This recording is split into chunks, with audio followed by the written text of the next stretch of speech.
Hi guys, it's Dr. Roz. And this your man Kil. We back with part 2 of the wife who, and this isn't the same episode from before. Yeah, There's another wife saying she can't get none. Roz. It's an epidemic. There's a lot of sexually frustrated women.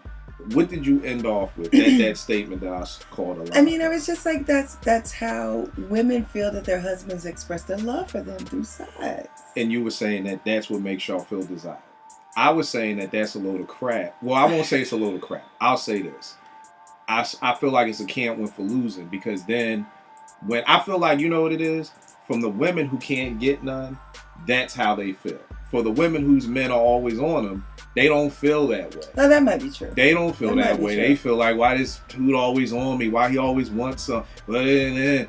You know, so there's no desire there, you know, so I feel like it... Well, they know that he wants them. See, it's a big difference when you don't know. The dude may have married you, but at the end of the day... does he want you? But at the end of the day, is it a wanting desire thing, or is it just he just wants to get his rocks off?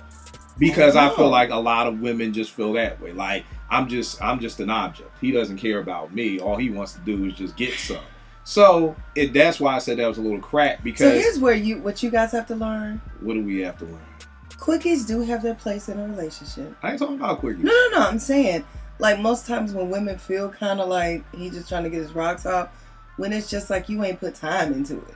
Like, you just like... Are you talking about time into the actual in sex, or you're talking about time into everything leading up to sex? So you know you got to be at work at 7 o'clock. So if you saying you rolling me over at 6:15, if you saying you get 2 hours, then you feel desired. You're trying to tell me that the only way that a woman feels desired from a man who wants them is if it's over 20 minutes? No. Okay. No. What I am saying is that, you have to understand the whole act of sex for women.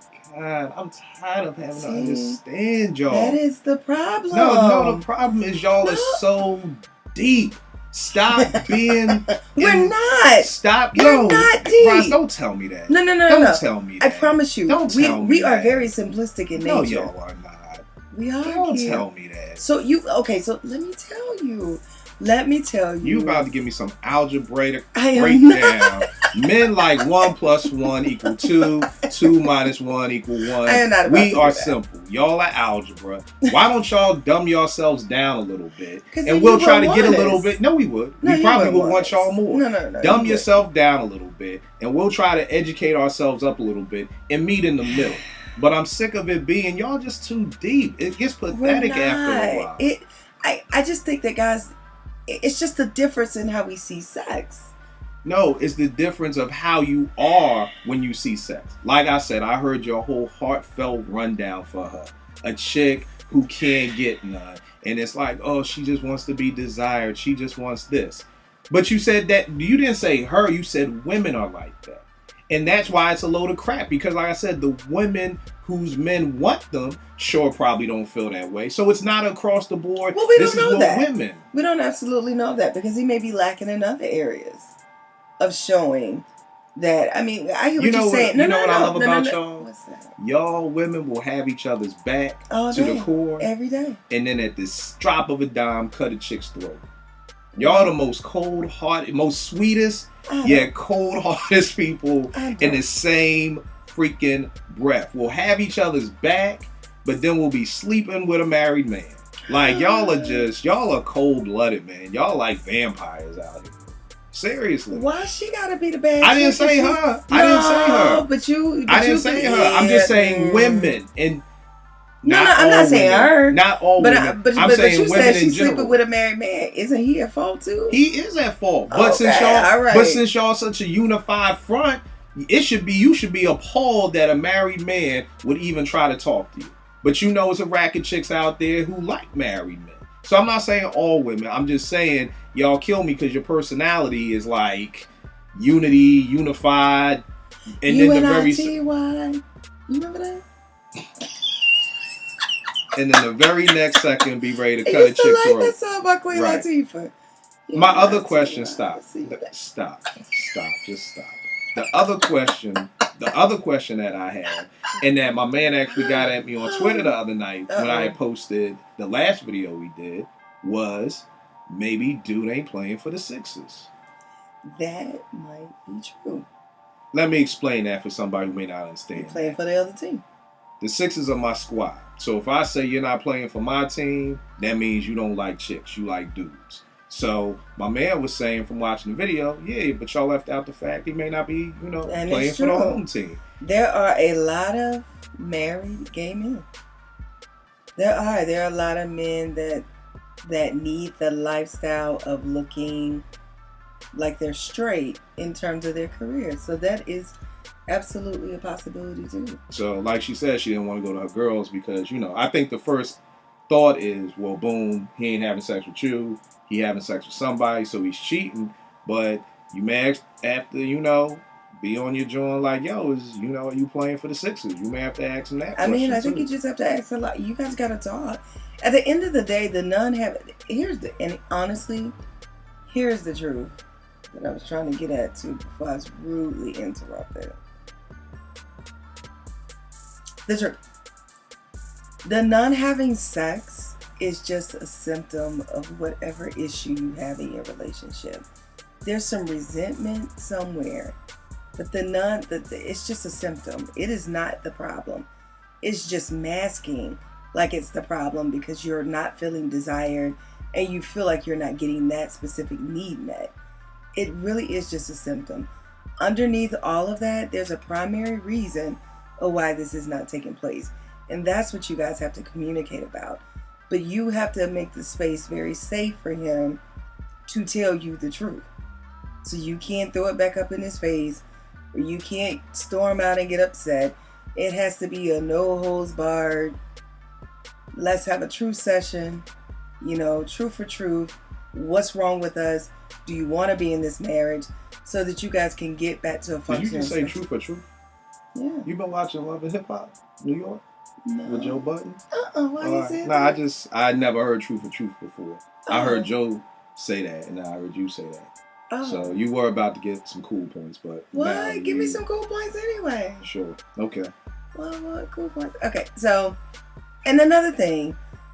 Here's another thing. We function in cycles in our families, in our relationships. We function in cycles. So sometimes when you get out of the cycle of not having sex, it's kind of hard to get back in the cycle of having sex. Because now it's the pressure of, you're not giving me what I need. And so it's like, do I have sex with you right now? And if I have sex with you right now, I'm only having sex with you right now because you complain that I'm not having sex with you. So it's not going to be a fun process for anyone. But now I don't know how to get back into that cycle because I don't know if you're going to reject or not want it. I don't know how to get back in that cycle. So what you guys have to do is that you're going to have to sit down and you're going to have to talk about it. You're going to have to come up with a plan. And I know a lot of people hate this when we say this, but maybe you might have to schedule sex. Can I throw 2 cents in real quick? Sure. I think this is the part of the game where, and my people's always saying I don't do it enough. So this is where you need to come spend some money with me and Dr. Roz. Yeah. I always say things like, yo, I don't care where you go. No, I should care. You should come to us because we're good at what we do.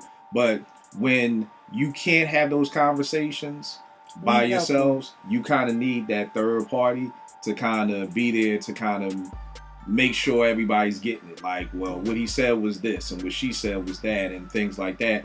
And it goes back to a lot of people always want to ask for advice, whether it's their friends, their moms, their whatever, ask us for advice. But at the end of the day, advice is just that. It's just a thought.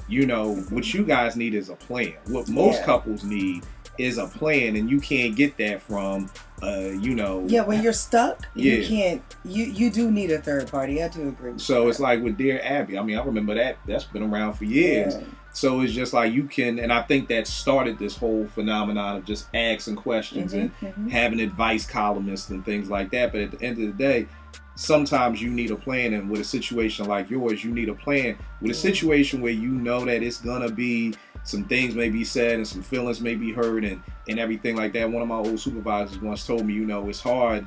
People want to open Pandora's box, but then when those things come out, how do you close it? Yeah. And that's what people like me and Dr. Roz are here for, to make sure you can close that. Because once you open that and once that honesty comes out, it's there. You know, and then once you hear it and you really don't know how to take it, you don't know how to do with it, sometimes that honesty kills a lot of relationships. Not just marriages, but friendships with your family, whatever. When that honesty comes out, if you don't have somebody who can help control that and keep that in place and then be able to get it back.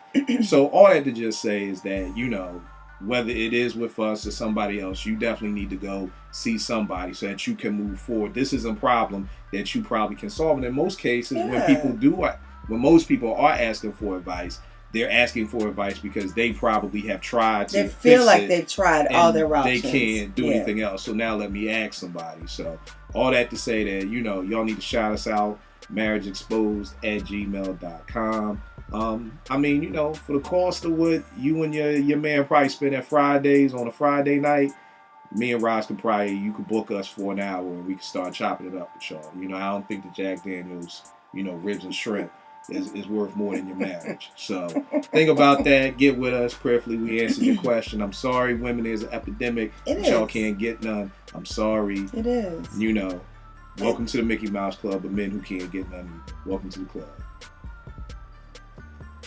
Wow. Mickey Mouse Club? Welcome to the Mickey Mouse Club. That was so naughty. I'm sorry. I'm sorry. That was bad. I'm sorry for y'all. Now y'all know how we feel sometimes. You know, I gotta throw it back because it's like, you know, I'm not glad about it, but it's just I'm glad that this isn't just a man problem of can't get. No, I mean it's a relational problem. Right. And it's a communications problem. Right. And it's a resentment problem. And it's an emotional problem on both ends. So I don't want her to think that she's not worthy of, you know what I mean? You're just not asking the right questions. All right. It's your man, Kil. And I am Dr. Roz. Keep it locked, Marriage Exposed.